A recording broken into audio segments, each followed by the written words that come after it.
friends is this concept that I came up with laying in bed one night. I have all these close friends who have these wonderful stories that can help change the world, life experiences that can help other people believe in themselves, hold tight to their dreams and make their dreams reality. On Feeling Friends, we talk about God, we talk about love, relationships. I have celebrity friends, I have non-celebrity friends. I have church members, family members. But when you watch and listen to Feeling Friends, you will learn and you will laugh. It's a community of friends helping to build each other up. So tune in to Feeling Friends every Sunday on WHCR 90.3 FM, or you can catch me on YouTube at Feeling Friends Radio. All right, I'll see you there.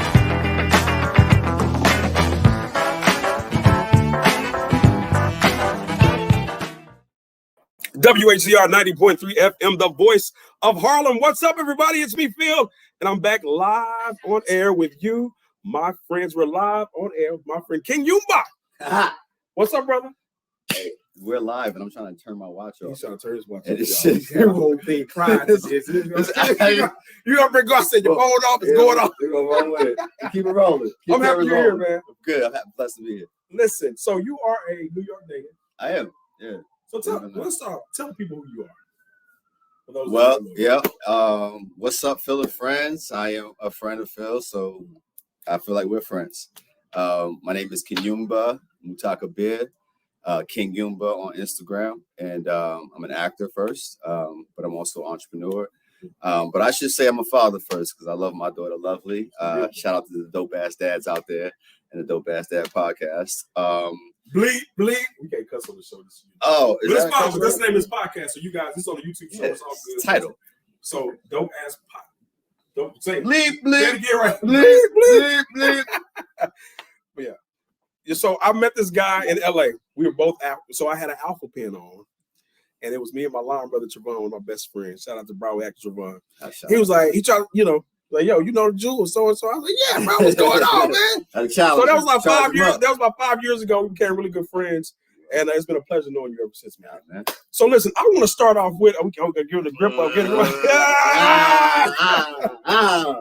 I want to start off with because people know you, you're the model, the actor, but there's a whole different side to you that I know as a friend. And so this weekend, we've been talking and we've been hanging out. And you said two things to me. And I want to start with this. You said, what God do you serve? And Phil, always live in affirmation. Always affirming. What do those two things mean to you? And why was it so important for you to tell me that? So I think one of the interesting things about those two things is I think they're one and the same. But I think I felt the need to answer your second question faster is because I felt like some of the words you used weren't adjacent to that. And I always feel the need to, because words are frequencies and frequencies make things ask a radio station. Absolutely. I feel like as humans, we as beings, we have a certain ability that most beings don't have. And one of those is awareness of self. And with that, why not want the best for yourself? Absolutely. So that's one of the reasons why I say choose to live in the affirmative. Mm-hmm. But then also I lean on what God are you serving, because truly the creator of all creations only wants the best for his creation. Absolutely. He wants to see us prosper, doing well. And also be mindful of all the things around you that are asking you to serve it. Because there's only one creator. Although there have been, there's only one God. Only one God. Right. At least that's how my beliefs are. But so I think when it comes down to what God you're serving, I think the notion is just be mindful of what your daily practices are. Absolutely. And what your intentions are. Your intentions. And intentions are very, that's one of my mentors, acting mentors. He said that to me before. He said, Bill, what are your intentions? What are your intentions? So back to this affirmative. So I was using, I will be this. I will be that. What did you say? He corrected me. He said, no, you are. Mm-hmm. No, you are. Right. So the words we speak have power. Absolutely. And we speak life into ourselves. So I appreciate that, man. Yeah. And I mean, I feel like You either are or you aren't. Mm-hmm. Remember what I was telling you before, sometimes we equate, am I a millionaire based on how much money I got in the account, but maybe it's also value of access. Right. You know what I'm saying? Ask Gatsby. You know what I'm saying? We just saw him on a show. Respect that. Shout out to Gatsby. And I think when it comes down to it, it's really about the way you see yourself. And I think that translates into acting too. I mean, I'm not, I'm by far not the coach, guys, but I would tell you, you want to be. You want to be that character. Right. So let's jump into this acting career of yours. But but back to that, that's very powerful. So to the audience, speak it. You are. The money is on the way. I was saying to my mom earlier, I said, listen, my money is in transition. They just haven't pressed send yet. Right? So it's there. It's there. Mm-hmm. You just right? I say the money's here. It's here. Money is here. Money's here. The way you validate that, not saying you go outside and spend all this money. No, I don't want anybody to think that you should live outside of your budget. I'm saying feel it. Feel as if you are in a space of bliss and everything around you is gaining value to you. And then ultimately you'll start to see the money, the dollars come in. And I honestly have done that. And I live that way. And I feel like it's not, and I think one of the keys about this whole thing is like, oh, wait, is it like you're in a space of like make-believe? Feeling is body. Your body is memory. Hormones, chemicals, right? All those things are stored in the body. It's sometimes delivered in your glands, right? But your body harnesses the memory. Your brain is the conduit. It just displays whatever. But a lot of times your body can affect your brain. So what I'm talking about as far as feeling is about changing your body type. So that's why I say take cold showers, because you want to feel invigorated, feel alive. And then you choose to place that in the things that you're looking to.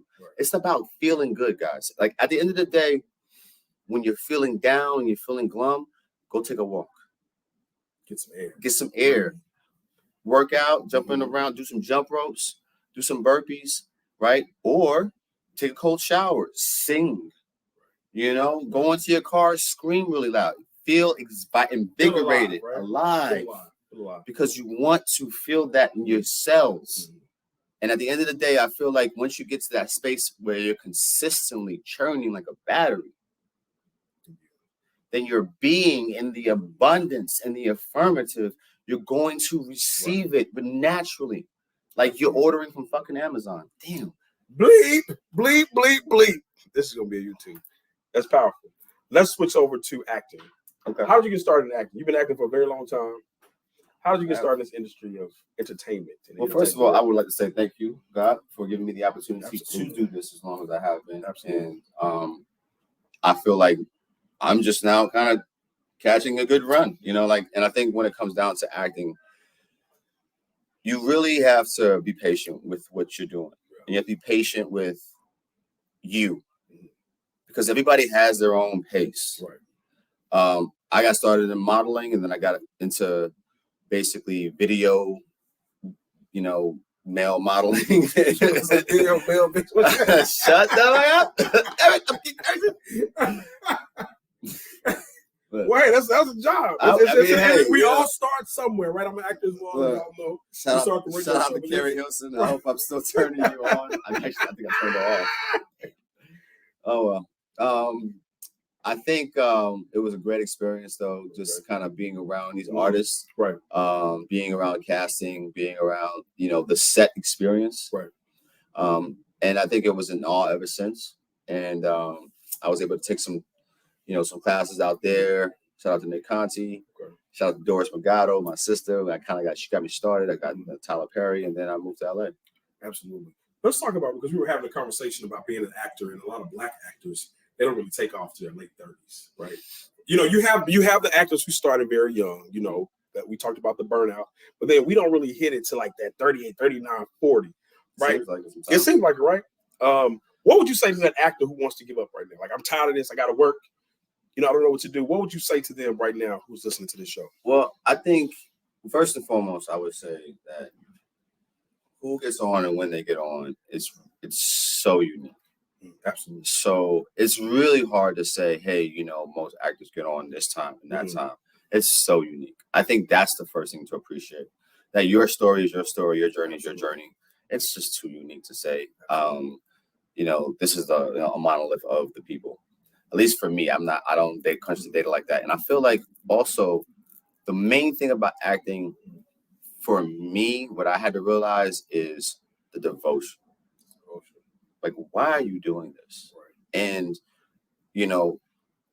what is it that you're experiencing that you are finding the reward in, and then challenge yourself to get more of that. And then your passion for that, like diving into these characters. And then shout out to Sarah Manel, my coach.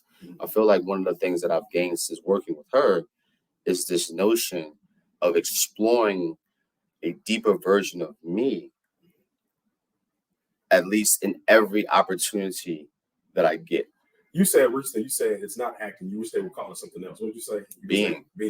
Yeah, I got because if you don't know, as an actor, and I was telling him this in my last role, that I did very well. I was proud of myself. You take on it is a being. You literally morph. It's hard to explain unless you are in this profession. You literally morph into somebody else.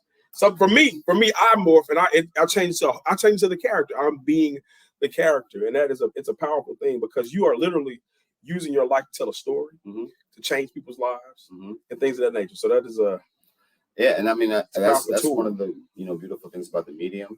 I think that's why a lot of actors are choosing to be producers and directors as well, to get the opportunity. I choose to be a director and producer as well, to get the opportunity to be able to control that narrative more to what their story is and what their personal objectives are. And I think that's a beautiful thing. Absolutely. Let's talk about beautiful things. We got a lot, so we don't have a lot of time here. Oh, there's only one beautiful thing that we talk about left, baby. Love. That's a baby, right? That's lovely. Let's talk about love. I knew you was gonna bring her up at some point. Absolutely. Yeah, let's talk about love. Lovely has changed his life. Yeah. Well, I would say she changed. Well, no, she. Of course she changed his life. You went. I don't want to be a player no more than watching Barney all day. I was kind of out of that player shit for a while too. How does she change your life? Let's talk about baby. I think one of the main things I got from learning about being a single parent or even a parent in that capacity where I had so much to do is just the respect for all single moms. Right. Shout out to the mothers out there. Yeah. Shout out to, one of the things that I got from being a single dad, and I get love, but I think I'm annoyed by it. I'm like, bro, I'm a dad. I'm supposed to step up. Right. But I get this notion that I can kind of like escape it. Why would you give it to your mom? Or, instead of you doing it? I mean, why would you do that? Absolutely. Not to say not saying people were questioning, but people were like, I'm surprised you didn't type of thing. Right. And I'm like, I don't think a woman would get that opportunity. Right. I don't think she would get that kind of leeway. Absolutely. So the fact that you were expected to, and you do, I think it's a lot of work, and I use the word devotion because when you think about discipline or like staying focused, it has to wane. Right. But like, we are with our Lord, we are devoted, like we are with our offspring or our child, because it's the love. It's a devotion. And I think it don't even feel like work. It feels more like a pride. Duty. It's a different kind of love, right? You always hear parents say, I love my child in some way that I've never felt before. Is that what you feel as a dad? Like this is something that you created? Absolutely. And I think one of the bigger things about that is the responsibility. It's like, I love everything about you because I know how special you are because first of all, you were a miracle where you were created out of like a loving experience. And I mean that like, hopefully that, obviously there's a lot of parents who may have a different experience with their child. I don't mean disrespect on that, but I feel like the act of an egg inseminating is just an act of creation. So I don't mean that in any disrespectful way, but I think because of that, let me just say this. I think because of that, you have this notion with children now that you have a miracle. And because of that, it's like a greater treasure. Right. You know what I mean? Absolutely. What's one of the lessons that you're teaching your daughter right now that you can think off the top of your head? Yeah. That you're teaching her. How old is she? She's 3, too? She's 3. She's 3.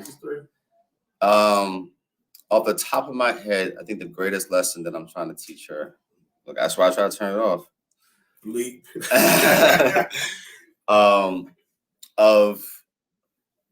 Man, it's so many things. Be respectful. But I think I want to preface that by saying it sounds like I'm saying to others. I think it's to yourself. And that's powerful. Let's stop right there. What does that mean? Be respectful to yourself. Yeah, I want her to know herself. I want her to feel her self-worth and feel her comfort and feel her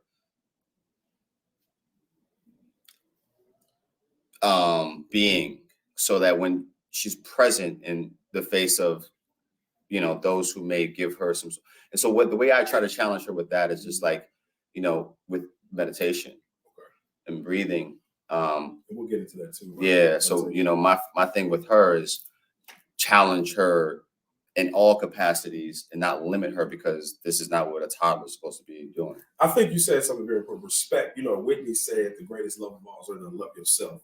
And when you love yourself as a woman, that she will be. Exactly. Nobody can manipulate. Exactly. Nobody can. We talk about this all the time. Nobody can tell you who you are. Exactly. We were talking about being an empath, and I'm an empath. He's like, I don't want, you can't tell me anything about myself because I know myself. You can't disrespect me, and I won't let you disrespect me. That's a powerful tool for respectfully. Respectfully. Respectfully. And guess what? You're not going to get the room to disrespect me at all. Respectfully. Especially as a woman in America being, as any being. As any being. Yeah, because I feel like that's a universal gift. Right, it's a universal gift. Yeah. I want to go back to being a single dad. If you want to share that about it.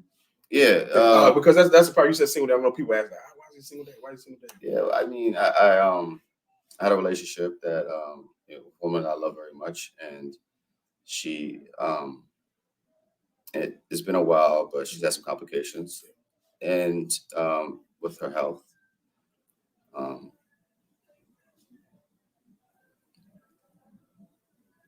There's a lot that's there, and something that I work through my vulnerability with. I think that I live with this mindset that all that we experience is for the greater good. Also, where I bring up the what God are you serving, because it's like we'll focus on what like the greatest good, right? And I just have to have faith that this is something that's for the better of all of us. Most specifically, Lovely in any way. Pray for Kristen every day, and I only want her healthy, home, and in any healthy capacity that can communicate, which I don't want to get into, but it's like some family shit. Absolutely. Yeah. But well, you're doing a good job, bro. Good job, man. It's one of those things like I try to not get too low with it, but it's an unhappy space. But and, when you told me that, he's such a strong guy.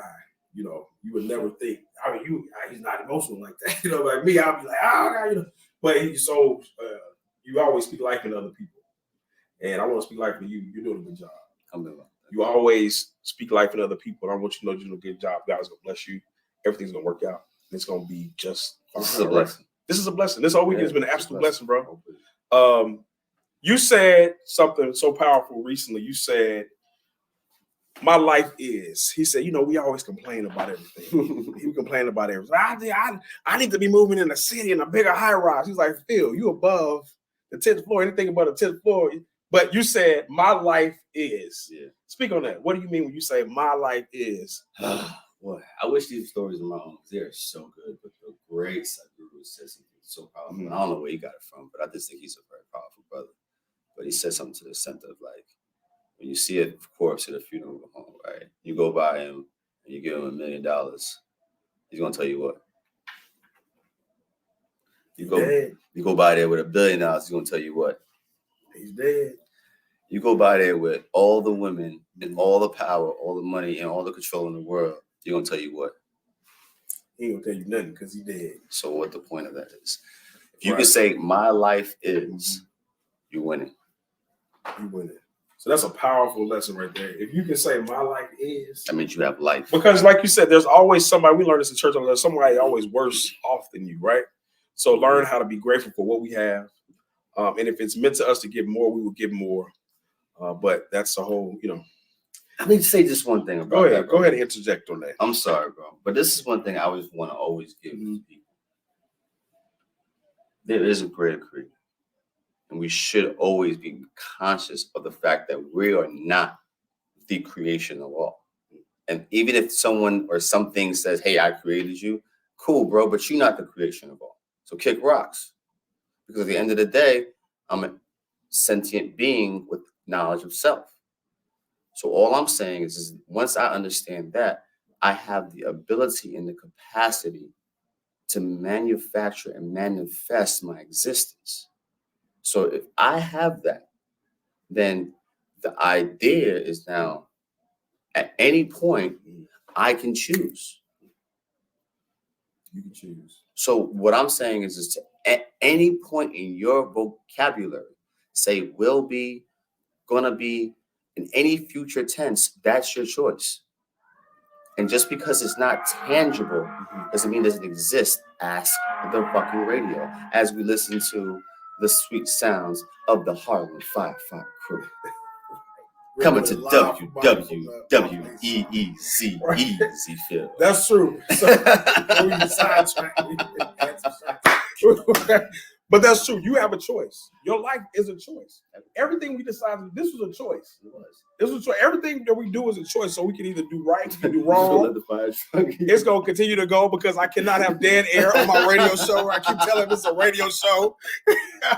So we have to make good choices. We've been having fun all day. They're gonna be like, "What is wrong? What is wrong with these guys?" It's a whole backstory. But it is a. It is. I just destroyed all the show. Come on now. Anyway. Life is a choice, and so we have to make positive choices to get where we need to be. I wanted to ask you because I have a show coming up after this. About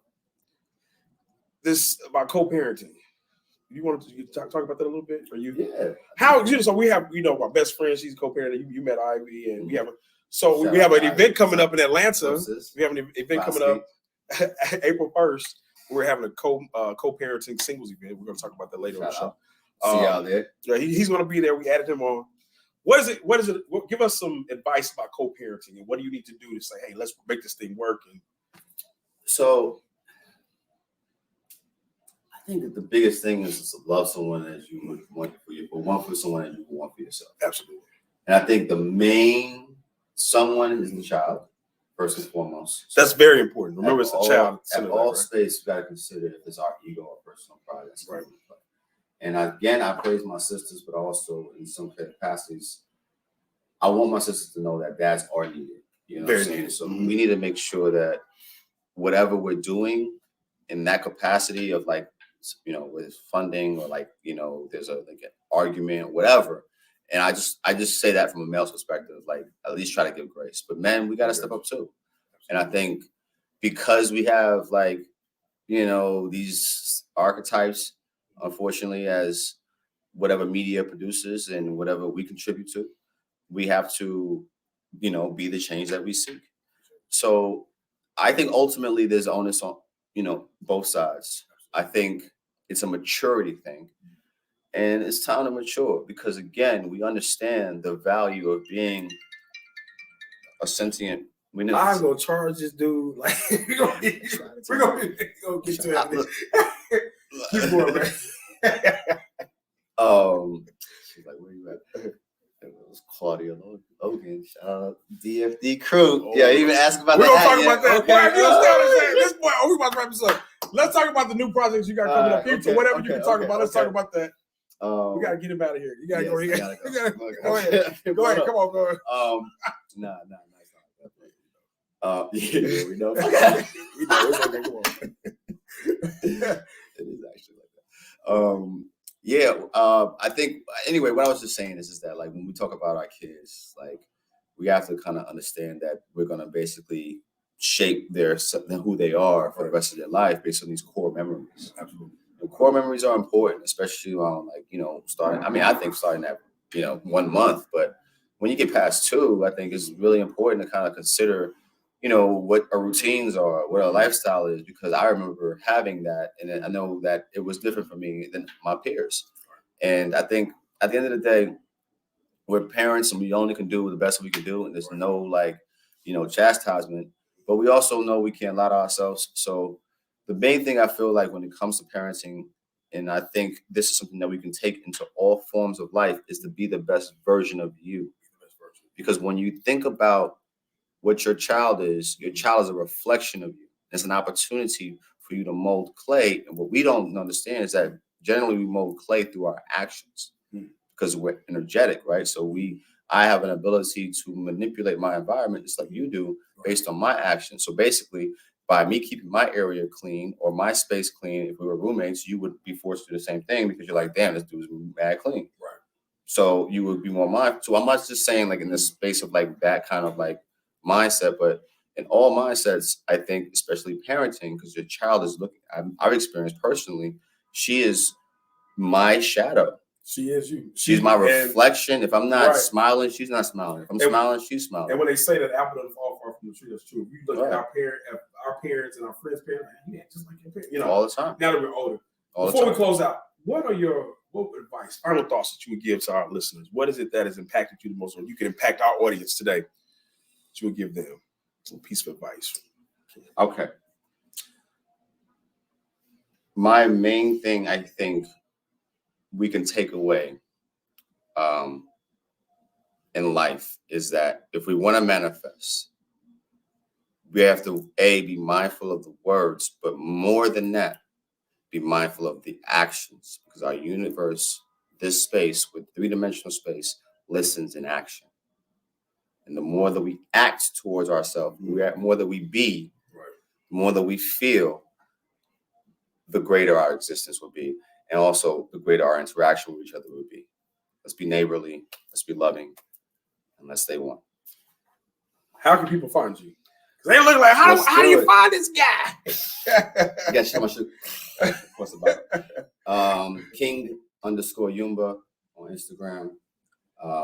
Kinyumba Mutakabbir on YouTube. KinyumbaMutakabbir.com. I mean, it's only one. And I'm gonna put it in the link as well. We don't have it there. Don't worry, y'all can get it. Also, what do you have coming up next? You want to talk? I don't know if you can talk about what you have or you have already out. Yeah, pull it up for you. Yeah, look out for me on BET. Got a project on there. DFD. Shout out to BET. They gave my first TV gig. Yeah, we shout out. Congratulations on that. Yeah, man. That was like 10 years ago.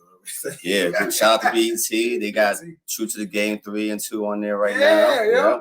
Shout out to Manny Haley, the family out there. Ayana, Yo, what's up, sis? Obviously, World. Obviously, everybody else out there. Megan, I see, sis. Everybody else, and then obviously, still working. I got a Lifetime project I told you about that we're working on. I was really excited about that. Yeah. I said I wanted to be in a Lifetime. Yeah, super well, that's cool. Good, man. Well, I'm proud of you, brother. Thank you, brother. Keep up the good work. You're doing a good job as a father. Hey, man, and also shout out to you, man. Wonderful time. 5 years in. 5 years. Let's give them a round of applause. They should have like the pop. Hey, whatever. Listen, I'm sitting with my brother Ken. We've had a great conversation. I hope that you take something from this conversation. Remember that God can do exceedingly and abundantly of all you ask, think, ever imagine. Like Ken said, be it, right? Don't just say I will. It is. Mm-hmm. You're listening to Phil and Friends right here on WHCR 90.3 FM, the voice of Harlem. We'll see you later. Peace. And we out. There you go.